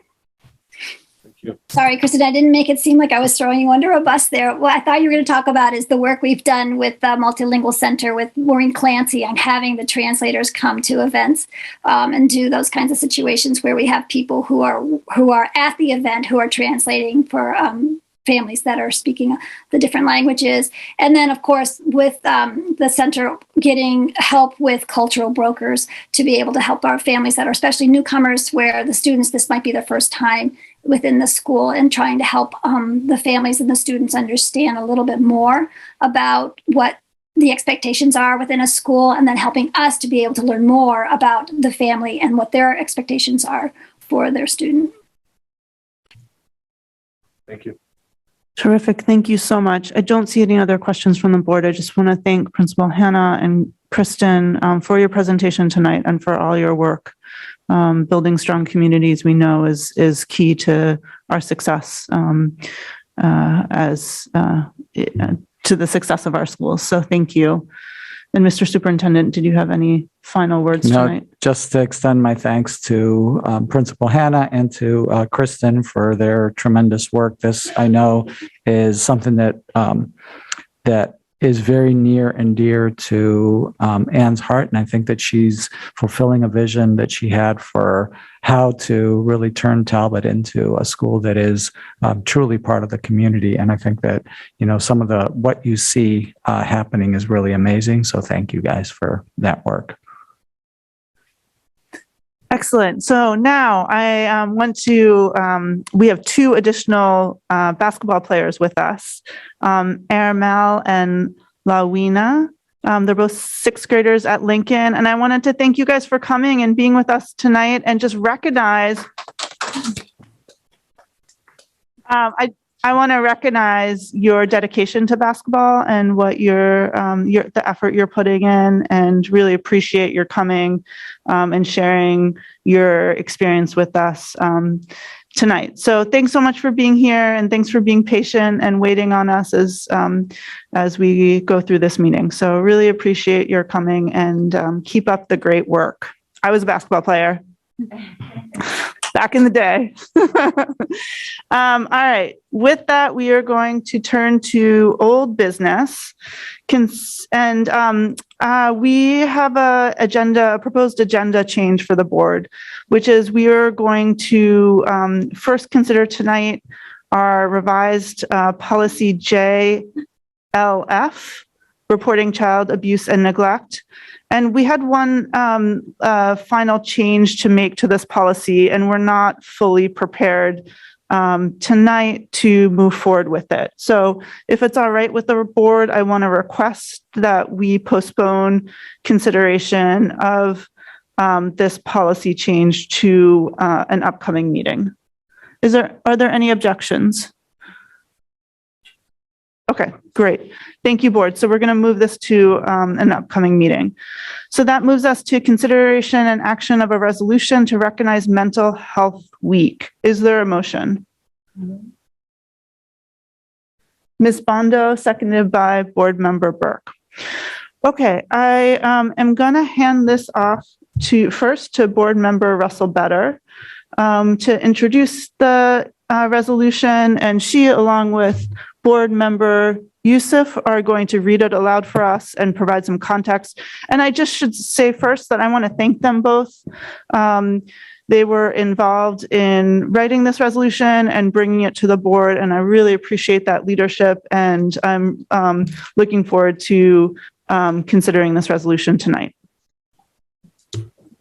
Thank you, Chair.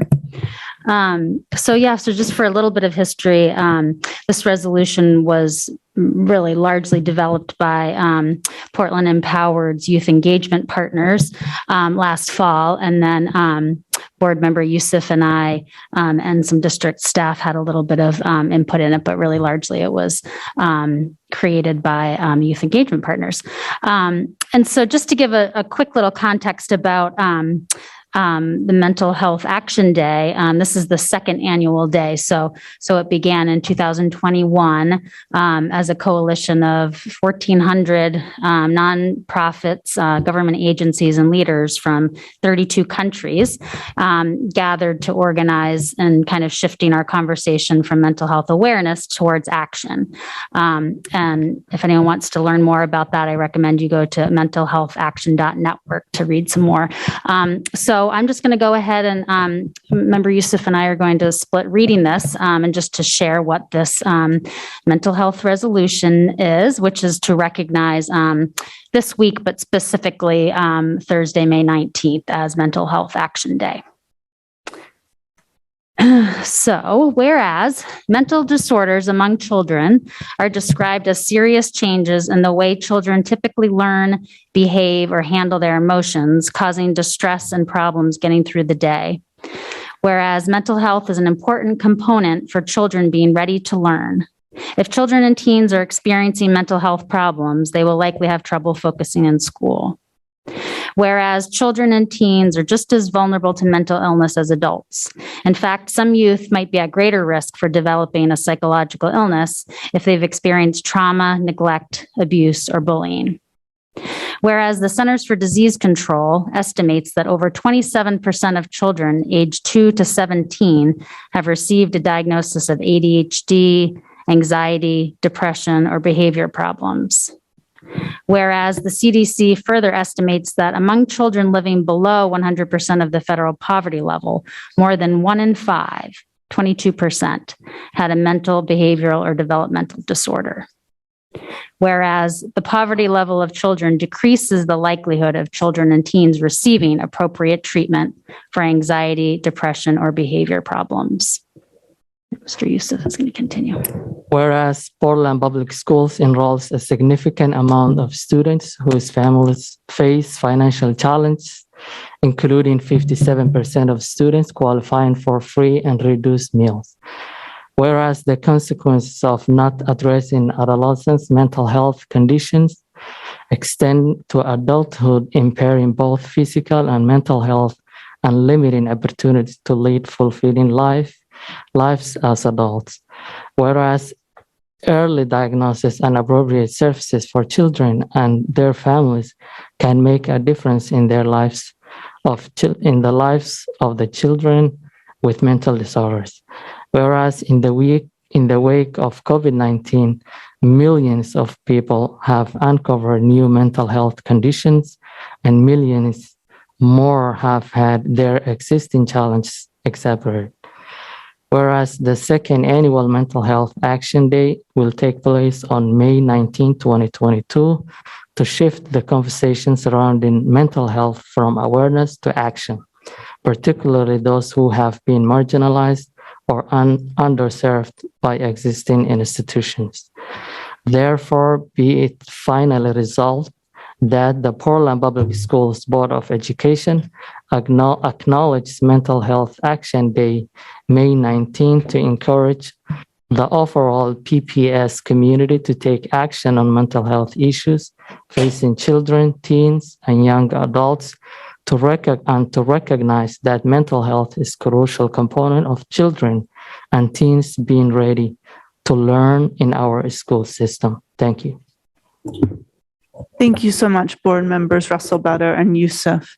Mr. Youssef, before we go on, did you want to say anything specific at this point? Thank you for the Portland Public Schools to consider the mental health and the crucial of mental health. I just want to quote Dr. Brock, who is the director of WHO, who mentioned that without mental health, there can be no true physical health. So thank you so much, and I look forward that we accept the resolution. Thank you so much, Mr. Youssef. Are there any questions from the board on the resolution? Ms. Diu. I just have a comment. Is that okay? We're going to go to board comment after public comment. Okay, I don't see any board questions, so now we're going to move to public comment. So if there's any members of the public who would like to address the board, you'll have 3 minutes each. Please just begin by introducing yourself and telling us where you live, or if you represent an organization, what organization you represent. And raise your hand feature in Zoom to indicate that you want to speak with us. And first, I see Elizabeth Redwood. Elizabeth, please go ahead. You have 3 minutes. I'm just going to unmute you. Okay, go ahead, please. Hi, good evening, board members. My name is Elizabeth Redwood. I work for Portland Empowered as the head of youth programs. And on behalf of our youth engagement partners, I just want to say thank you for working with us to issue this resolution. As Portland Empowered, we pride ourselves as champions for youth and parent voices. And as adult allies, it is our mission to uphold the concerns affecting the everyday lives of our future leaders. The pandemic has heightened the effect and impact of mental health amongst our students, especially the Black and Brown students that I work with. The mental health recommendations that were assembled by our former students will continue to validate the next generation in a way that recognizes their place in society and cherishes their contributions. So thanks to this board, this proclamation, if effective, implemented in the district, we hope that, you continue to uphold the solutions statewide to destigmatize mental health in the school community. This was once considered an unorthodox process to inquire youth on their experience, and it's now, the standard to preserve the future of education. So thank you. Thank you so much, Liz. I really appreciate your making the time and being with us tonight and for all your leadership with students. So next we have Danielle White. Danielle, please go ahead. First, to introduce myself, my name is Danielle White, and I'm the Director of Outreach for... Oh, I just... Oop. Danielle, I'm so sorry. I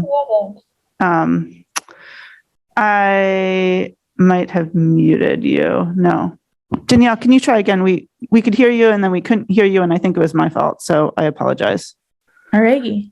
Oh, okay. Can you start again, please? And my apologies. No problem. Thank you. you. To introduce myself, my name is Danielle White, and I'm the Director of Outreach for the Yellow Tulip Project. And we at the Yellow Tulip Project want to begin by saying thank you for this resolution. The resolution for Mental Health Action Day is what we consider the formula for hope, to see students hear their stories, act, and create change. Not only is the Yellow Tulip Project excited to continue to play an active role and serve as a resource in this community building initiative and in the Portland public school system, but overall, we're excited to watch hope bloom. In short, this resolution speaks to our mission of normalizing conversations around mental health in order to create change and ensure that all students, all persons are able to thrive. Again, we're grateful for this resolution because it is quite literally planting the seed of smashing the stigma around mental health. And we're excited to watch this initiative bloom and continue to grow into a garden of change. So thank you all, and we hope to continue to collaborate with you here at the Yellow Tulip Project. Thank you so much, Danielle, and thank you for all of your work with the Yellow Tulip Project. Okay, are there any other members of the public that would like to address the board? If so, please use the raise your hand feature in Zoom. And this is specifically with respect to the mental health resolution. Okay, I don't see any other hands, so I'm going to close public comment and move to board discussion. Is there any board discussion? Oh, missed you. Thank you. Thank you, Board Member Burke. I just wanted to say that this is so amazing, and I wanted to thank you guys for bringing this forward. It is very important, and just thank you so much. Thank you, Ms. Dio. Board Member Burke. Yeah, I just want to thank everybody whose work went into bringing this forward and the collaboration that is present even beyond this. And I just want to say, as someone who, as a student, was affected by mental health, somebody that just came out of a depressive episode, somebody that was very close to the founders of the Yellow Tulip Project, and students who were students of mine that led to the founding of the Yellow Tulip Project. This is all profoundly meaningful to me too, and glad that we're making, I don't even know what to say, I'm too emotional, but just thank you. Thank you, Board Member Burke. Thank you for sharing that with us. Board Member Banda. It's contagious, right? Those emotions, especially this one, surrounded with community member, families members, and really, and students who've been to the specific. And I remember myself being as a student, being to that stage because of a teacher. So I mean, you really didn't want to see me progressing. So you've been a lot of anxiety and emotion, going to depression by, just be on that area. So I really appreciate that steps. And I think this is going just to open up some space for us to figure out how many social workers we have on all our buildings. Because that's the a must, a need, and resource and funding to make sure that we have some cultural brokering, appropriate social workers who really can balance the different diversity and culture than we have. Because what we look at the disadvantaged students then we have are really facing those challenges on the mental health, emotional. So it's so critical that we need to think about future fundings and our budget to see how we can combine those kind of actions to build some trauma-informed, well-appropriate standards, and also building some healing recovery process for those students and also adults, because it's a carry-on issues around adults and students. So really thank you, and I'm so in favor for that resolution. Thank you. Thank you so much, Ms. Bondo. Are there other board members that would like to speak to this resolution? Okay, I just want to again thank Pius Ali and Portland Empowered and the Yellow Tulip Project for bringing this to us. I want to thank board members Russell Better and Yusuf for, as well as our staff, for working on this resolution. And I so appreciate the focus of moving from awareness to action. And I will look forward to marking the second anniversary of Mental Health Awareness Day on Thursday this week. So with that, we'll move to a vote. Please indicate whether you support approving the resolution to recognize Mental Health Week. Mr. Superintendent, will you please call the roll? Yes, Chair. Ms. Bondo? Yes. Mr. Burke? Yes. Ms. Russell Better? Yes. Ms. Biliu? Yes. Mr. Yusuf? Yes. Ms. Ellis? Yes. Mr. McLaughlin? Yes. Ms. Santiago? Yes. And Ms. Diu? Chair Figdor? Yes. So the resolution is unanimously passed with the students voting with the majority. And next we're on to new business. Consideration and action to ratify a collective bargaining contract with the Student Enrichment Coordinators Unit. Is there a motion? I move. Ms. Bondo, is there a second? Seconded by Mr. Yusuf. All right. Mr. Superintendent, are you going to speak to this item? I'm going to allow Ms. Stoddard, our Executive Director for Human Resources, to do the Excellent. honors since she's worked extremely hard on this. Thank you so much, Ms. Stoddard. Everyone, good evening. Tonight we're bringing forward student coordinator.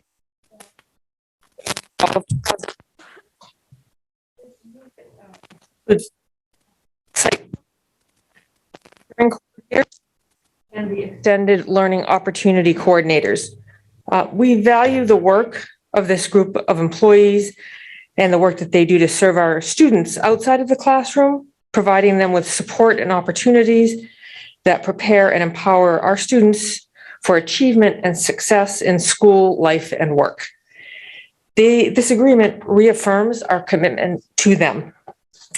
The process of negotiations included our two teams with a total of 7 people who came together to work on the agreement. Ms. Bondo served as the board representative. Not surprisingly, our process was interrupted by the pandemic over the last 2 years, but here we are tonight. The collective bargaining agreement closely resembles that agreement of our educational technicians collective bargaining agreement in many ways, including the sick leave, personal leaves, health benefits, course reimbursement, and professional development. Where it differentiates just a little bit is that their workday is 8 hours instead of 7 in length, and their work year consists of the student year plus 20 additional workdays, 10 prior to the start of the year and 10 after the end of the student year. The 3-year proposed contract resets the wages for this group of employees. The current year, 21-22, is the first year of the contract, and the wage increase will be retroactive to the start of this school year. In this first year, all employees will be placed on a new wage scale at a level that reflects an increase that is not less than 4% over their wages from last year. In year 2, the wage scale will be adjusted by 2.5%, and all employees will receive a step increase as well. And in year 3, the wage scale will be adjusted by 1.5%, and employees will receive a step in the year 3 as well. Each of the steps reflects a 2.5% increase over the prior step. So overall, and in aggregate, the increase that this group will receive over the 3 years is about 13.8%. The association's membership voted to ratify this new contract yesterday. We believe the contract honors and recognizes the work of our student enrichment coordinators, and we're asking that you ratify the new collective bargaining agreement this evening. With that, I'm going to turn it back over to the chair. Thank you so much, Ms. Stoddard. Are there questions from the board? Just questions so far. Okay, seeing none, I'm going to move to public comment. I have one question. Oh, I'm sorry, Ms. Bilio. Please No, go it's ahead. Okay, and I don't know if she can answer this, but I'm wondering if you can tell me why the numbers are based on EdTech numbers. The numbers are not based on EdTech, but we modeled the contract, so the contract language closely resembles. Oh, okay, okay. Okay. With that, we will move to public comment, and I see Carrie Foster has her hand up. So Carrie, please go ahead. You have 3 minutes to address the board. But I have to unmute you. Oh boy. Okay, go ahead, Carrie. Thank you. And hello again. I just wanted to echo Barb Stoddard's comment that the unit did vote to ratify this contract, and the PEA hopes for your support as well. Thank you. Thank you, Carrie. All right. Are there any other members of the public who would like to address the board? If so, please use the raise your hand feature in Zoom. Okay. Seeing no other hands, I'm going to close public comment and move to board discussion. Is there any board discussion? Yes, please, Ms. Bondo. Thank you. I cannot wait to make my comments.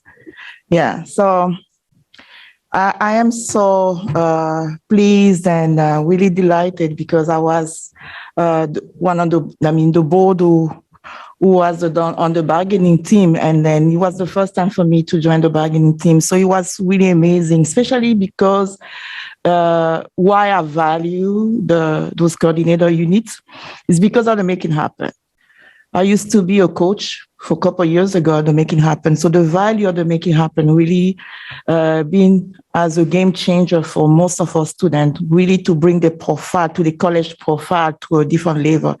So that means to be able to have these outcomes with a lot of patience and negotiation has been a great example how a team effort can come to those kind of results. So I just want to ask the board to move to the agreement, to accept this agreement, to the collective bargaining with the coordinator units of the student enrichment. So we can have those 3 years and be able to value the work they are doing. Thank you.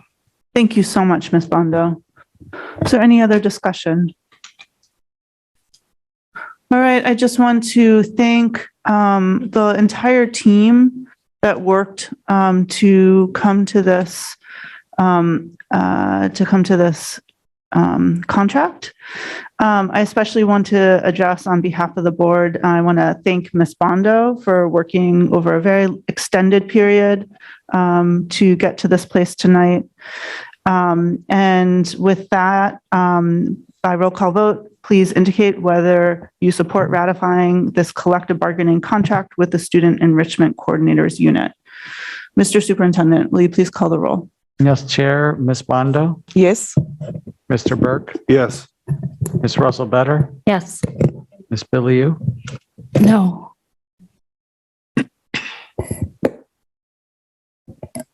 Mr. Youssef? Yes. Ms. Ellis? Yes. Mr. McLaughlin? Yes. Ms. Santiago? Yes. Ms. Diu? Yes. And Chair Figdor? Yes. So the contract passes by a vote of 5-1, with the students voting with the majority. And that is it for our meeting tonight. So I just, before we adjourn, want to mention that our next meeting is on June 7th, and our meetings in June are on June 7th and June 21st. So with that, is there a motion to adjourn? Board Member Burke, seconded by Board Member Youssef. Please all indicate just with a show of hands. It's unanimous, and we are adjourned at 8:23. Thank you so much, everyone, for your work tonight.